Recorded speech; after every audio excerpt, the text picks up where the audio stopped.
వాళ్ళకన్నా నేను బెటర్, వీళ్ళకన్నా నేను బెటర్ అని మనుషులతో పోల్చుకోమనగా దేవుడు నేను మందిరానికి రమ్మనింది.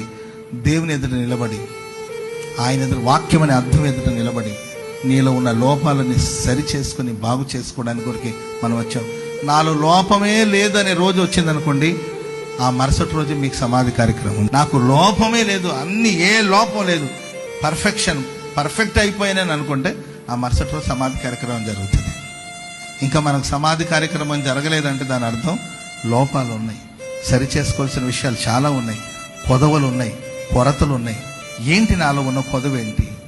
నాకేం తక్కువైందని కాదు, నిజమే వాళ్ళు చాలా తక్కువ, ఎన్నో లోపాలు ఉన్నాయి.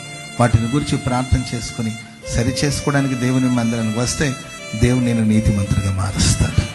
నీ ప్రార్థన దేవుడు అంగీకరిస్తాడు, నీ ప్రార్థన దేవుడు ఆలకిస్తాడు, నీ ప్రార్థన ఎంత మాత్రం త్రోసివేయడు. కన్నీళ్లతో పశ్చాత్తాపంతో రావాలి దేవుని సన్నిధికి.